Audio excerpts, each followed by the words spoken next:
امیہ ابن خلف مکے کے سرداروں میں سے ایک اہم سردار تھا جو کفر اور شرک کا بہت بڑا پیشوا اور اسلام اور مسلمانوں کے حق میں روئے زمین کا ایک بہت بڑا شیطان تھا۔ ایک دن اس کو پتا چلا کہ اس کے کسی غلام نے بتوں کو پوجنے سے انکار کر کے کسی اور کو معبود بنا رکھا ہے۔ اس نے غلام کو فوراً بلا کر یہ پوچھا کہ میں نے سنا ہے کہ تم نے کوئی اور معبود بنا لیا ہے، سچ سچ بتاؤ کہ تم کس کی عبادت کرتے ہو؟ غلام نے کہا کہ محمد صلی اللہ علیہ وآلہ وسلم کے خدا کی۔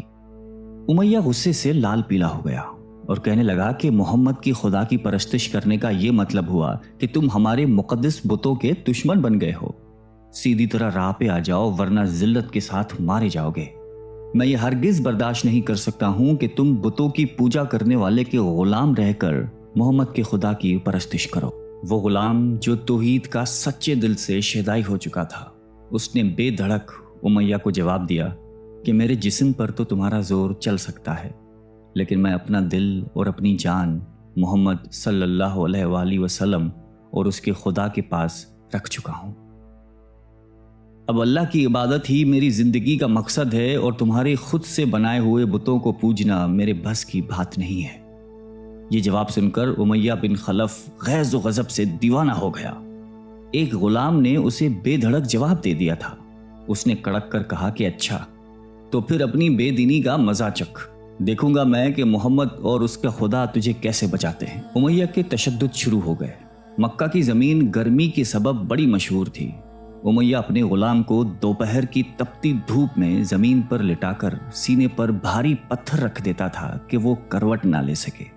پھر کہتا تھا کہ محمد کے دین سے باز آ جاؤ، لیکن اس ظلم کے باوجود بھی اس غلام کے منہ سے سوائے احد کے کچھ نہیں نکلتا تھا۔ امیہ مزید غضبناک ہو کر اذیتیں مزید بڑھاتا جاتا۔ ایک مرتبہ تو امیہ نے ظلم کی انتہا کر دی۔ پورا ایک دن اور پوری ایک رات غلام کو بھوکا پیاسا رکھا اور تپتی ہوئی ریت پر لٹا کر اسے تڑپنے کا تماشا دیکھ رہا تھا۔ اس کی یہ کوشش بھی غلام کو حق سے نہ ہٹا سکی۔ آخر تھک ہار کر امیہ نے مکے کے بدماش لڑکوں کو بلایا اور ان سے کہا کہ اس غلام کو اتنی اذیتیں دو کہ یہ محمد اور اس کے خدا کا نام لینا بھول جائے۔ یہ لڑکے امیہ کی خوشی حاصل کرنے کے لیے اس بے بس غلام کو بری طرح مارتے پیٹتے تھے۔ جسم کے کپڑے اتروا کر لوہے کی چادریں پہنا کر تپتی دھوپ میں کھڑا کر دیتے تھے، لیکن غلام کی زبان سے احد کے سوا کچھ نہیں نکلتا تھا۔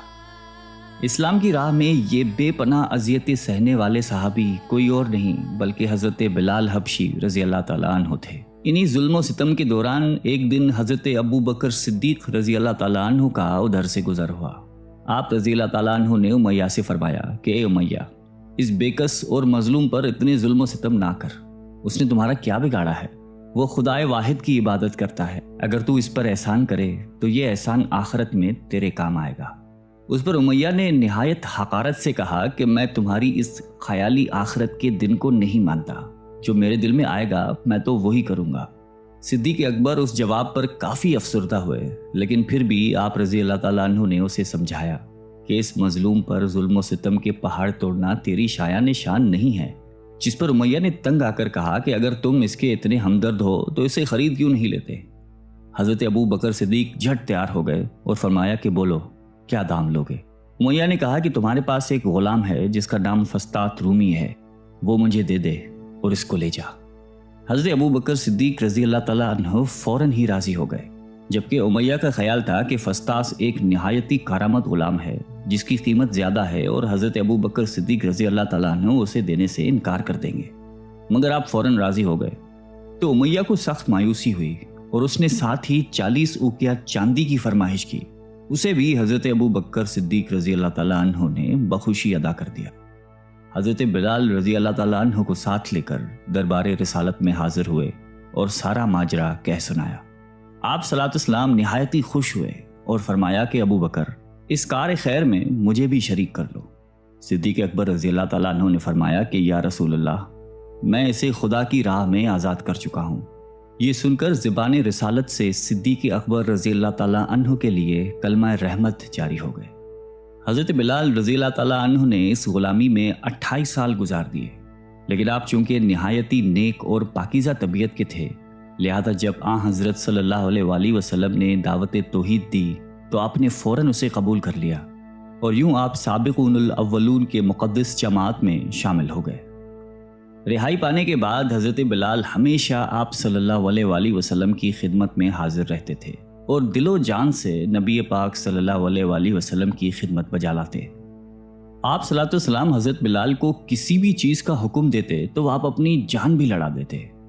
غزوہ بدر سے لے کر غزوہ تبوک تک تمام غزوات میں شامل رہے، لیکن حضرت بلال کی اسلام کے لیے سب سے بڑی خدمت اور ان کے لیے سب سے بڑی سعادت اسلام کا سب سے پہلا مؤذن ہونا ہے۔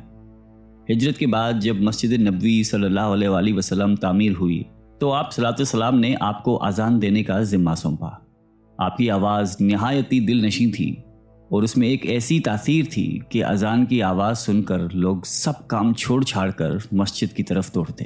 8 ہجری میں جب مکہ فتح ہوا تو کعبے کو بتوں سے پاک کرنے کے بعد آپ صلی اللہ علیہ وسلم نے حضرت بلال سے فرمایا کہ اے بلال، کعبے کی چھت پر کھڑے ہو کر اذان دو، اور یہ مبارک سلسلہ حضور صلی اللہ علیہ وآلہ وسلم کی حیات مبارکہ تک اسی محبت اور عقیدت کے ساتھ جاری رہا۔ لیکن 11 ہجری میں جب آپ صلی اللہ علیہ وسلم نے سفر آخرت اختیار کر لیا تو اس عاشق رسول صلی اللہ علیہ وآلہ وسلم پر غم کا پہاڑ ٹوٹ پڑا، اور مدینے میں رہنا اب آپ کے لیے دشوار ہو گیا۔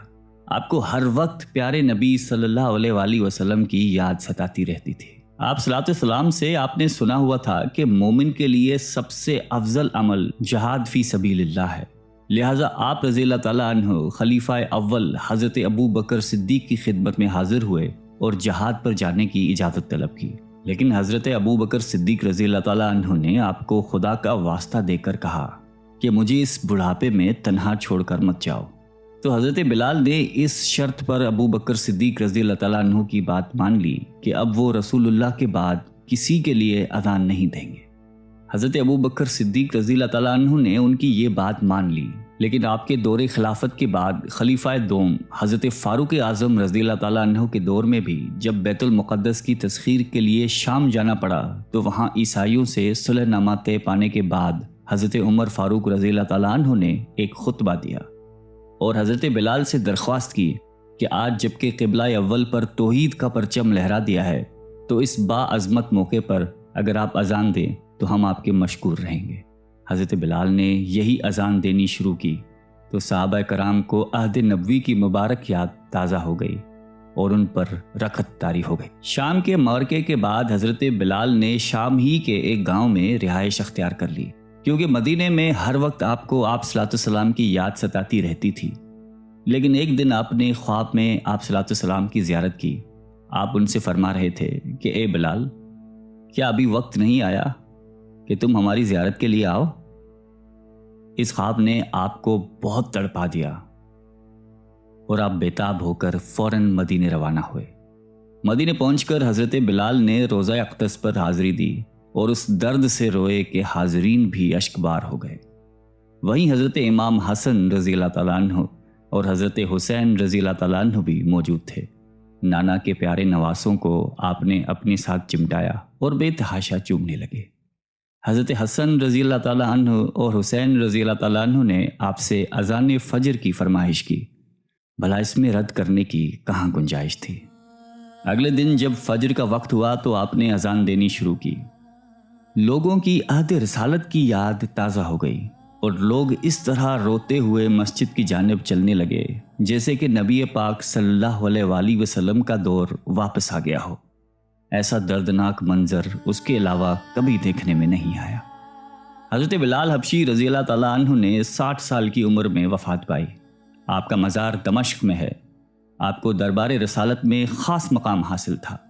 آئیے ہم سب اللہ تعالیٰ سے دعا کرتے ہیں کہ ہمیں بھی حضرت بلال حبشی رضی اللہ تعالیٰ عنہ کی صفات میں سے کچھ عطا فرما دے۔ آمین۔